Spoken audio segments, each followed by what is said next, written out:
Fed chief under fire. Ben Bernanke going to have a rough time on Capitol Hill, potentially at his confirmation hearings on Thursday. Vermont Senator Bernie Sanders says he will not vote to reconfirm Bernanke to a second four-year term.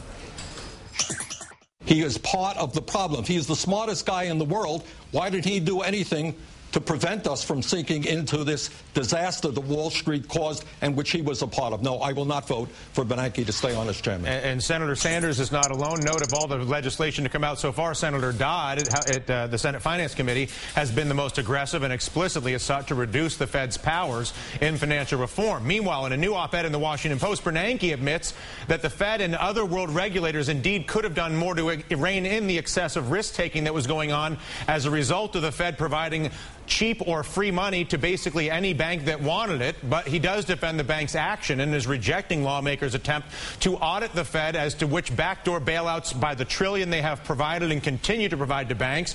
And Bernanke objects to any efforts to strip away the Fed's powers to continue to do that sort of thing.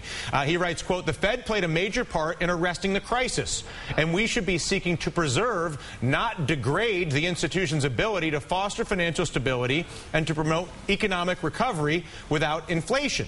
What the chairman doesn't mention is that the Federal Reserve has been central in starting these crises over the past 10 years through the egregious mismanagement of economic policy during the past decade.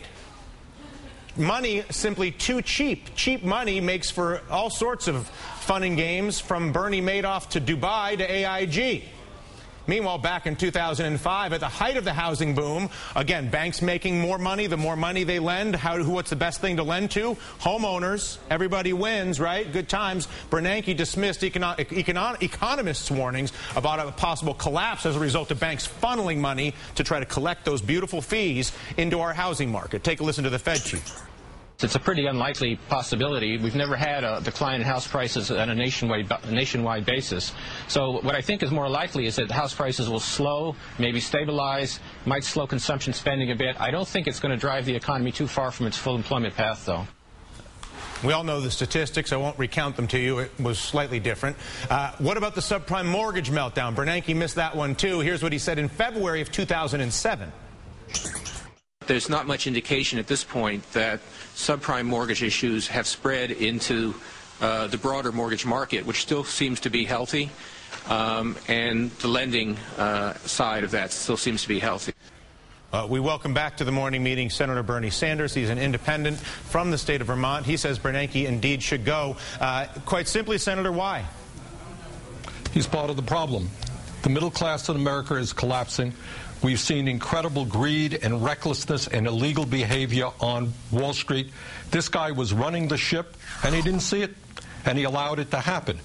You know, Bernanke served in the Bush administration as the chairman of his economic advisors in 2005. The people last year voted for change, and it makes no sense to me that President Obama is reappointing somebody who was appointed by Bush, who is a conservative Republican, who missed the boat on the most significant economic crisis since the Great Depression. We need a whole new direction in the Fed and in our economic policies, a direction that stands up for a change, not for the rich, not for the top 1%, not for the giant financial institutions, but for the working class and the middle class of this country. And nobody thinks that Ben Bernanke is that person. If you were to look at the Fed chief and the way, and forget the Fed chief, if you were to look at the way the Federal Reserve operates and the fact that they give special privileges to bank CEOs who are custodians of other people's money, other people's savings,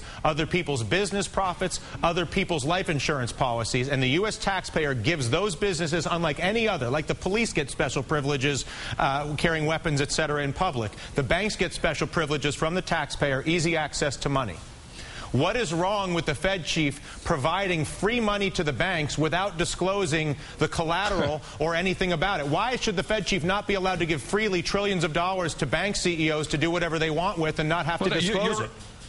Obviously, I mean, you're asking the exact question that I, as a member of the Senate Budget Committee, asked Bernanke.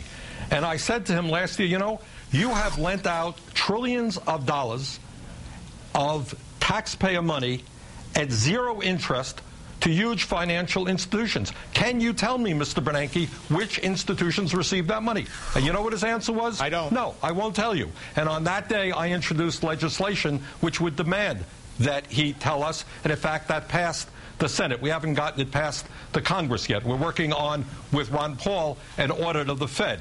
What we also have got to ask Mr. Bernanke is, if the taxpayers of this country have spent $700 billion bailing out Wall Street because they are too big to fail, why is it that 3 out of the 4 largest financial institutions today are bigger than they were before the bailout? Why is it okay that 4 large financial institutions writes half the mortgages, 2/3 of the credit cards in this country, and controls 40% of the deposits? And why are the bottom line? Yeah, go ahead. Go ahead. The bottom line to me is that the middle class in this country is collapsing. We've seen that trend downward for the last many, many years, way before Bernanke. Yeah. He's not the cause of the problem. But we need a new direction. We need President Obama to take this country in a new way, new economic policies, and you don't appoint the same old guys if you're going to do that. Senator, I hope you come back soon. I appreciate the time and the conversation. Thank you. All right, Senator Bernie Sanders.